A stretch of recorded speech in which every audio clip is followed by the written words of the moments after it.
Assalamualaikum warahmatullahi wabarakatuh. Perkenalkan nama saya Muhammad Anzalas. Di sini saya akan menjelaskan tentang nerkopsi pada ayam petelur betina.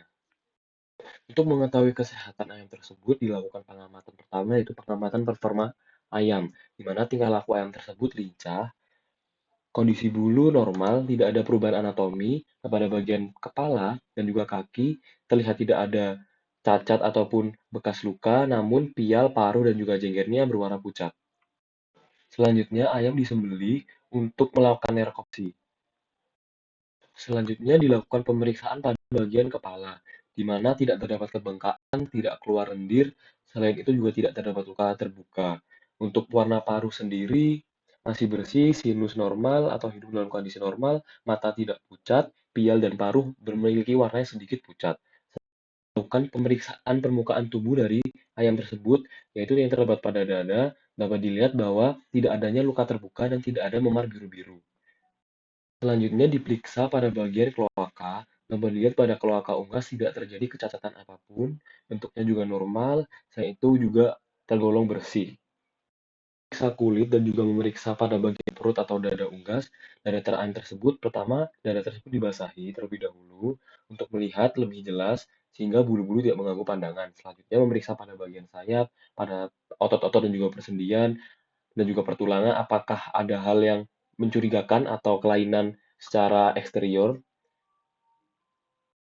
Dapat dilihat bahwa tidak ada kelainan fisik eksterior pada ayam tersebut, sehingga pada tampak luar ayam terlihat seperti benar-benar ayam dalam kondisi yang sehat. Dilakukan pembedahan pada ayam untuk mengeluarkan sistem organ pencernaan, pernafasan, untuk melihat berbagai organ yang ada untuk memeriksa kesehatan ternak itu sendiri melalui dalam tubuhnya. Apakah ada indikasi sakit atau tidak.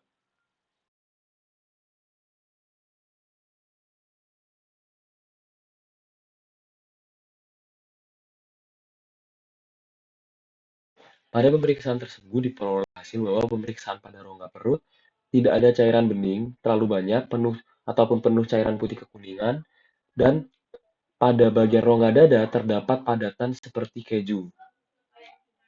Selain itu, kondisinya keseluruhan cukup baik, tidak ada indikasi bahwa ternak tersebut mengalami penyakit.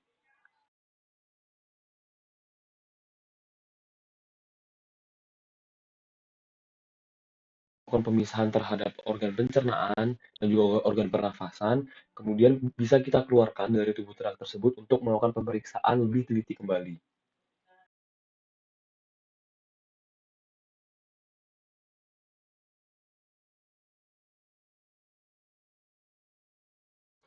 Pada bagian tersebut dapat dilihat pada pankreas unggas, warnanya cerah dan juga menuju ke gelap, tidak ada warna kepucatan, sehingga dapat disimpulkan bahwa dalam kondisi yang sehat.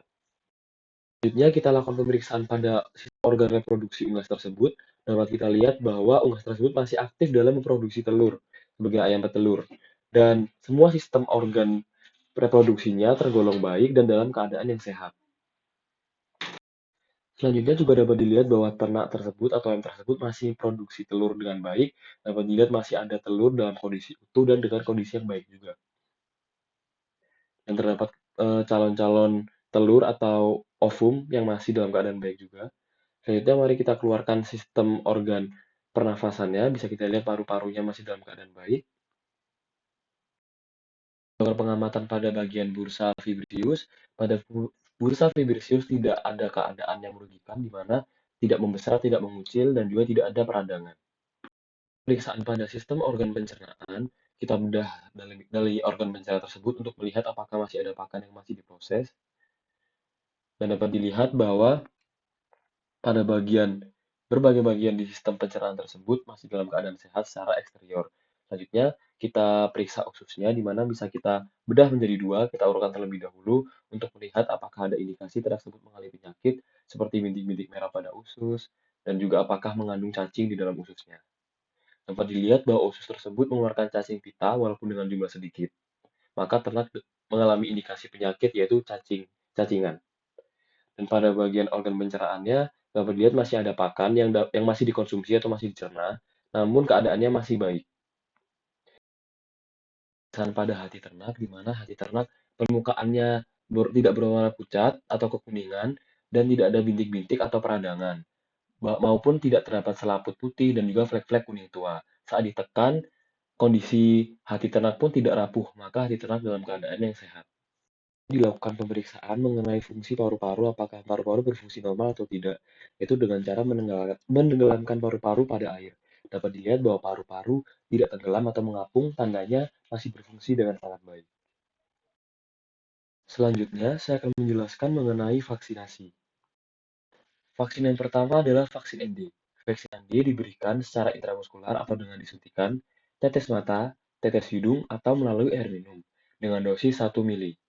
Dan di usia minggu pertama, ketiga, ke-8, dan ke-16 untuk vaksin MD aktif. Sedangkan untuk vaksin MD inaktif hanya pada minggu ke-16. Selanjutnya adalah vaksin Medivac IB. Metode pemberian vaksin ini adalah dengan melalui pencampuran pada air minum ayam. Interval untuk vaksinasi ini pada ayam petelur komersial adalah 8-10 minggu. Dan hal yang perlu diperhatikan saat memberikan vaksin ini adalah tanggal pemberian yang sebelumnya telah diberikan, serta sanitasi pada kandang ayam petelur tersebut. Selanjutnya merupakan vaksin Coryza B. Vaksin Coryza B ini pemberiannya dapat dilakukan secara intramuskular, yaitu dengan disuntikan ke ayam secara langsung. Selain itu, dosis pemberiannya adalah 0,5 ml per ekor ayam. Sedangkan hal yang harus diperhatikan adalah umur dan fase setiap ayam yang diberikan secara berbeda-beda. Maka pemberiannya harus berdasarkan fase pertumbuhan dari tiap ayam tersebut. Dan umumnya diberikan pada umur 6 dan 18 minggu. Jenis vaksin terakhir yang akan saya jelaskan adalah vaksin Guboro A. Pemberian vaksin ini umumnya melalui air minum ternak dan tetes mulut. Pemberian vaksin ini pada ayam dapat diberikan dengan dosis 0,2 ml per ekor, sama halnya dengan vaksin flu burung. Dan hal yang perlu diperhatikan adalah cara pemberian vaksin ini, dosis, serta usia umur ayam yang diberi vaksin. Sekian penjelasan dari saya. Terima kasih atas perhatiannya. Wassalamualaikum warahmatullahi wabarakatuh.